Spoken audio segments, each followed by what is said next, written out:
Bienvenidos a Onda Felicidad, un podcast sobre salud, enfermedad celíaca, dieta sin gluten y restauración, dirigido por servidora Lorena Pérez. Soy celíaca, periodista especializada en el campo de la salud y co-creadora de Felicidad, un entorno digital sobre celiaquía. Onda Felicidad es nuestro podcast y en cada episodio hablaremos de temas de salud relevantes de la mano de grandes protagonistas. Muy atento, que lo mejor está por escuchar. ¡Empezamos!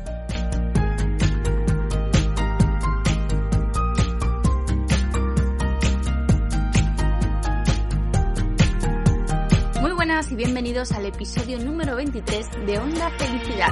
Un episodio especial, de menor duración, en el que hay dos temas que nos interesan muchísimo y nos interesan tanto que hemos tenido la gran fortuna, la gran suerte de contar con uno de los grandes expertos en nuestro país en medicina preventiva y en salud pública, el doctor Ángel Gil de Miguel. Con él, catedrático precisamente de Medicina Preventiva y Salud Pública de la Universidad Rey Juan Carlos, vamos a hablar de datos, de recomendaciones, de cómo y de por qué. Nos va a hablar de la situación que vivimos en pleno mes de octubre en España con el coronavirus, nos la va a comparar con lo ocurrido en marzo, nos va a explicar también algo muy importante y es que nos cuenta que este virus ha venido para quedarse y hay que aprender a convivir con él de la mejor manera posible. También nos va a explicar en qué fase están esas vacunas que todos esperamos y cómo se desarrollan ese tipo de productos. Y como todos los años entra el otoño y empezamos a hablar de la campaña de la gripe y este año profesionales y autoridades insisten más que nunca en que hay que vacunarse y es que el año pasado fallecieron en nuestro país, en España, cerca de 4.000 personas a causa de la gripe. Que se vacunen las personas mayores es importante, son el principal grupo de riesgo, pero hay otros grupos de riesgo que vamos a conocer y además que insisten los profesionales, ¿no?, en que las personas que convivimos con personas que forman parte de esos grupos de riesgo también es recomendable que nos vacunemos precisamente para protegerles. Además, desde hace 3 años, el Ministerio de Sanidad en España incluye al colectivo celíaco como grupo de riesgo de gripe y nos recomienda también la vacunación. Así que de todo esto vamos a hablar ya mismo con el doctor Ángel Gil de Miguel. Muchísimas gracias por estar aquí con nosotros, doctor, y bienvenido a Onda Felicidad. Muchísimas gracias a vosotros por invitarme. Bueno, ¿tú te habías imaginado alguna vez, mientras estudiabas, todos los años que llevas trabajando, a lo largo de tu carrera, ¿te habías imaginado alguna vez vivir una situación como la que estamos viviendo desde marzo? No, la verdad es que no. La verdad es que por mucho que uno piense o planifique o tal, fíjate que tuvimos la pandemia del año 2009, pero bueno, no tiene nada que ver con esto. Vivimos el ébola tampoco, ¿no? El Zika, el chikungunya, un montón de cosas, pero todo medianamente con un control y que en el tiempo más o menos se cortaba, ¿no? Pero esto realmente ha sido un poco, nos superaba a todos, ¿no? Desde luego. Estamos ahora en plena segunda oleada con un montón de contagios. Sin embargo, los profesionales nos decís que tenemos que ser realistas. O sea, hay un problema, obviamente, sí, pero las cifras son muy diferentes y la situación es muy diferente. A marzo los contagios se dan en personas jóvenes, hay muchos asintomáticos, se hacen muchas más pruebas. ¿Va a haber manera de parar esto sin parar otra vez el país? ¿O tú cómo lo ves? Bien, habrá que tomar medidas puntuales en algún momento dado si las cifras se disparan, pero yo creo que espero también que el 2021 pues sea un año mejor y que tendremos vacunas, tendremos otra serie de cosas que permitan que lo podamos resolver mucho mejor, ¿no? Es cierto lo que decías, ¿no? La situación de la primera onda epidémica de la pandemia, que ahora llamamos oleada, pero en el fondo es una onda epidémica, tenía una media de edad de 60 y tantos años, ahora estamos en una media de edad pues de 40 y tantos. Esa edad va subiendo porque es verdad que lo primero que tuvimos en agosto era más gente joven, pero esa gente joven ha vuelto a sus casas y entonces pues ya pasa a los padres y algunos han infectado y de ahí ya pues pasa también a los abuelos, que es donde de alguna forma pues también nos da un cierto miedo, ¿no? Pero bueno, afortunadamente yo creo que estamos viendo casos en personas más jóvenes que son menos graves, ¿no? Y luego un dato muy importante, ¿no? Que fíjate que revisando datos de la primera onda epidémica, de los informes de mayo, por ejemplo, veías que casi el 98% de las personas hospitalizadas, ¿no?, aparte del COVID, tenían alguna enfermedad crónica asociada, ¿no? Por supuesto era la edad, ¿no? También revisando algún informe ahora, porque tengo la semana que viene una cosa con la Sociedad Española de Geriatría y, por ejemplo, en nuestro país el 89% de la población mayor de 65 años tiene al menos una enfermedad crónica asociada. El 89%.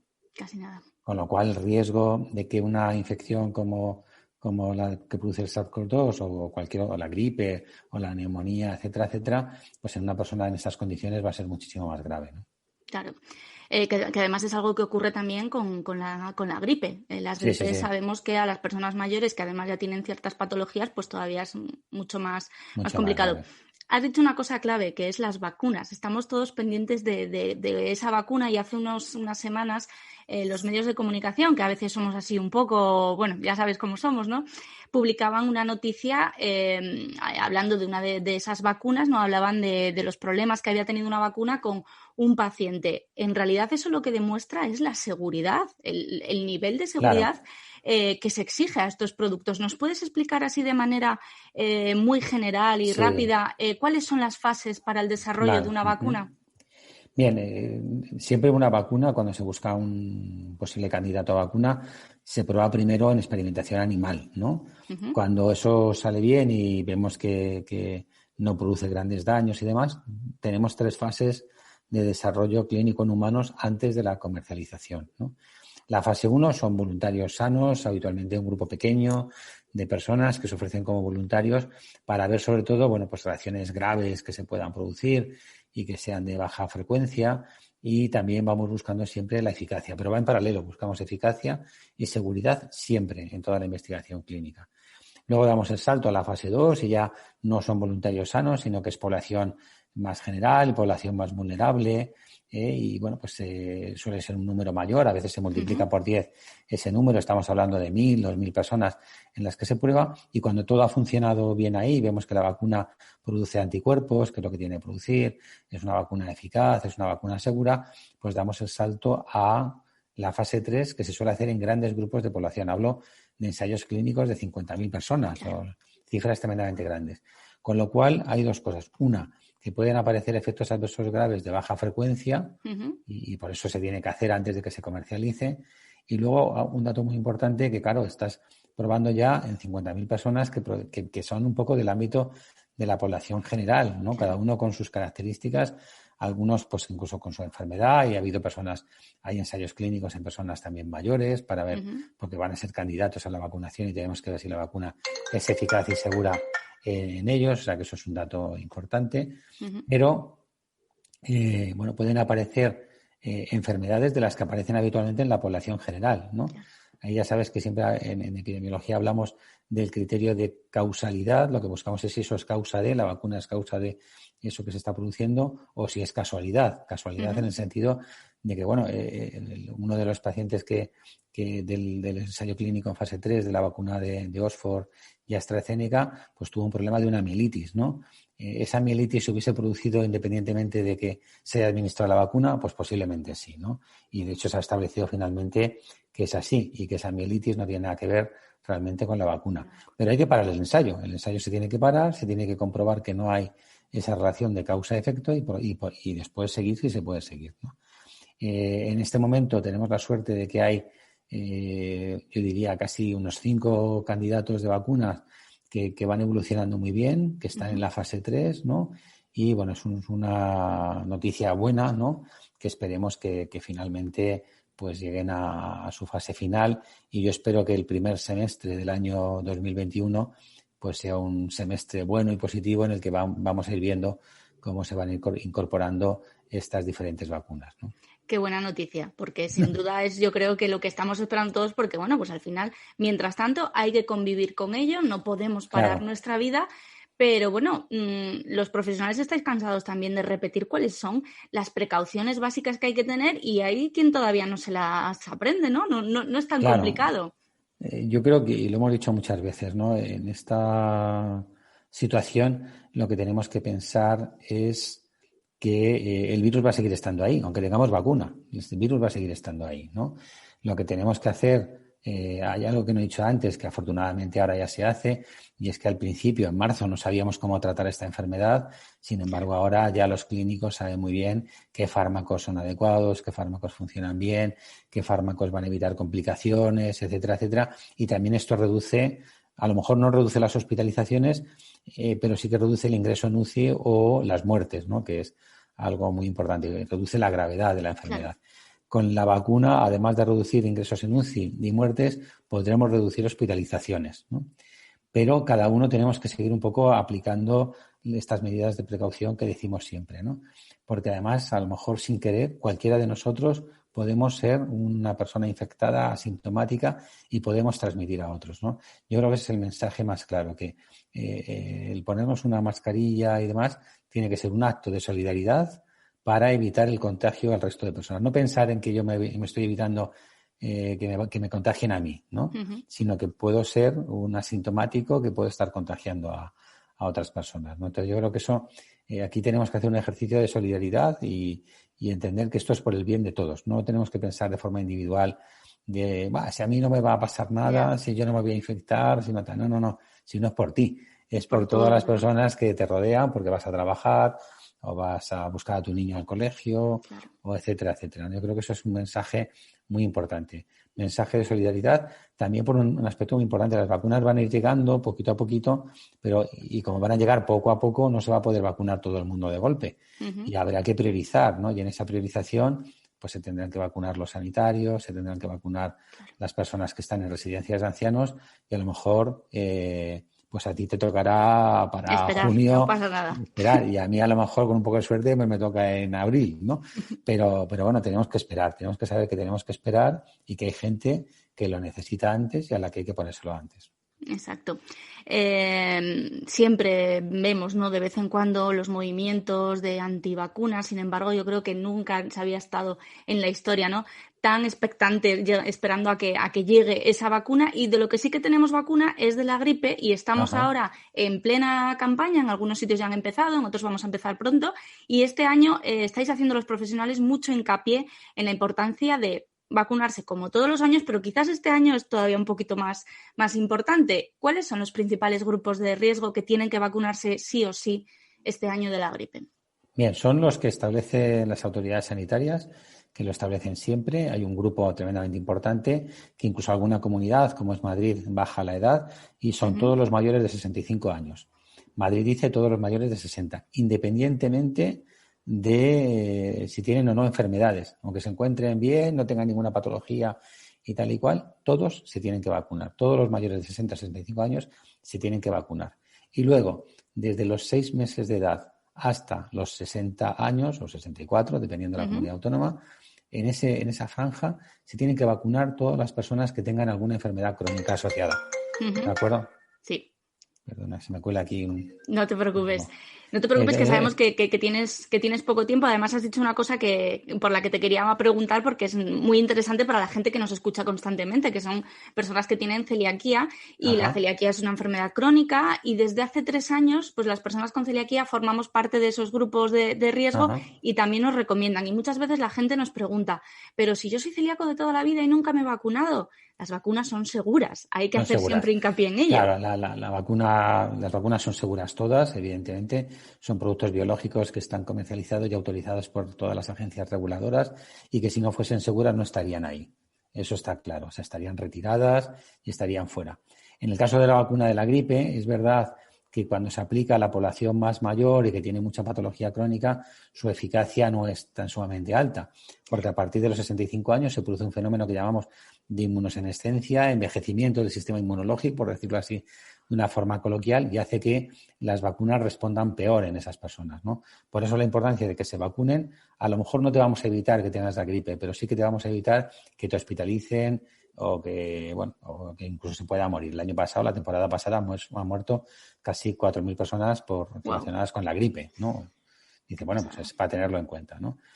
Ha habido el año pasado, la temporada pasada, ha habido 600 y pico mil casos de gripe, de los cuales casi 30.000 han hospitalizado. Ha habido casi 2.000 que han estado en UCI y casi 4.000 muertes, ¿no? Por lo tanto, yo creo que es un problema importante que tenemos que hacer todo lo posible por evitarlo. Hay un dato que, como decíamos, o sea, entre los 6 meses y los 60 años, la gente dice, bueno, tengo buena salud, estoy controlado, aunque tengo una enfermedad crónica, una celiaquía, una diabetes, un no sé qué, estoy bien, estoy controlado, pues no me tengo que vacunar. Pues cuidado. ¿Por qué? porque muchas de estas enfermedades, como bien sabéis, cursan con una alteración del sistema inmunológico y cualquier enfermedad infecciosa, cualquiera, la gripe, la neumonía, el COVID, lo que sea, cualquiera, en una persona con una patología crónica cursa de una forma mucho más grave que una persona sana. Por lo tanto, sí, eso hay que tenerlo presente. Yo lo sé porque algún año que se me ha olvidado vacunarme, la que me ha liado la gripe. Otros años que me pongo mi vacuna la paso mucho mejor. Mucha gente... Claro. Además es que, bueno, tú lo sabes perfectamente, hay muchísimo bulo sobre las vacunas. El primer año que te la pones lo pasas mal. Pues no, aquí estás tú y todos tus compañeros, ¿no?, para explicar que las vacunas, que todos los años salvan muchas vidas, han erradicado muchas enfermedades y son un producto totalmente seguro, que nadie se monte películas, ¿no? Eso es. Sí, bueno, no solo la gripe, está la neumonía neumocócica, que la podemos poner en cualquier momento, que la Comunidad de Madrid la tiene financiada en todos los mayores de 60 años y que también es una enfermedad que es tremendamente grave para la gente más mayor, ¿no? Y bueno, ya diría que se vacunen todos de neumonía neumocócica, que lo pueden hacer en cualquier momento del año, y evidentemente la gripe, en el caso de ya han empezado alguna comunidad autónoma, como decías, Madrid empieza la semana que viene, y bueno, pues que evidentemente nos vacunemos todos en la medida de lo posible. Hay que ir pidiendo... Porque hay otra cosita que me gustaría también decir, sí, y es que las indicaciones que hacen las autoridades sanitarias no solo están esos, ¿no?, que he dicho, mayores de 65 y los que tienen patología crónica, sino todas las personas que conviven con personas que tienen esta situación, ¿no? Claro. Y que no tiene en casa, pues a lo mejor alguien que tiene una patología crónica, quien no convive con niños chiquitines, quien no convive con una persona mayor o va a visitarle, etcétera, etcétera. Por lo tanto, los convivientes, las personas que estamos en contacto con, también nos tenemos que vacunar. Porque aquí pasa también algo parecido a lo que decías antes de las mascarillas. Al vacunarte tú estás protegiendo también a tu alrededor. Entonces, bueno, pues muy a tener en cuenta esas Otro acto de solidaridad. No pensemos solo en nosotros, sino pensemos en la gente con la que estamos. Si queremos ir a visitar a nuestros padres, nuestros abuelos, etcétera, etcétera, hagámoslo con la mayor seguridad posible y evitando contagiarles pues cualquier enfermedad infecciosa. Bueno, Ángel, muchísimas gracias. Nada. No te robo más tiempo, que sé que estás muy liado, pero nos has dejado muchas cosas claras, muchos mensajes importantes, y bueno, pues ahí queda esa recomendación de ir poniéndose la alarma en el móvil para pedir la cita cuando esté disponible para esa vacuna, estar protegidos, proteger a los demás y ayudar de paso a no cargar de más los hospitales por gripes, eso, ¿no? Que ya tienen bastante con lo que tienen, ¿no? Sí, la gripe siempre satura las urgencias cuando llega, suele ser en enero o febrero se bloquea y se satura, el COVID va a estar ahí también en enero o febrero, y entonces, bueno, si podemos reducir un poco el impacto sobre el sistema sanitario, pues muchísimo mejor, ¿no? Fenomenal, muchísimas gracias, ha sido un placer escucharte, Ángel, un abrazo. Gracias a vosotros, gracias. Gracias, adiós. Gracias.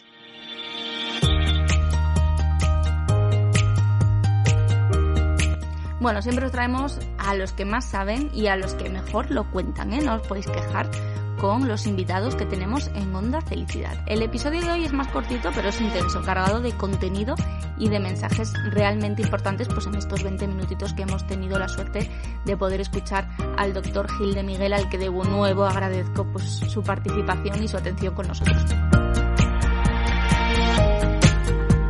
Nosotros nos despedimos ya hasta este domingo, que volvemos con nuestro programa habitual de los domingos por la mañana, si estáis suscritos a nuestra newsletter, y por la noche si no lo estáis. No os lo podéis perder porque tenemos a un profesional estupendo, bueno, como todos los invitados, como todas las personas que pasan por Onda Felicidad.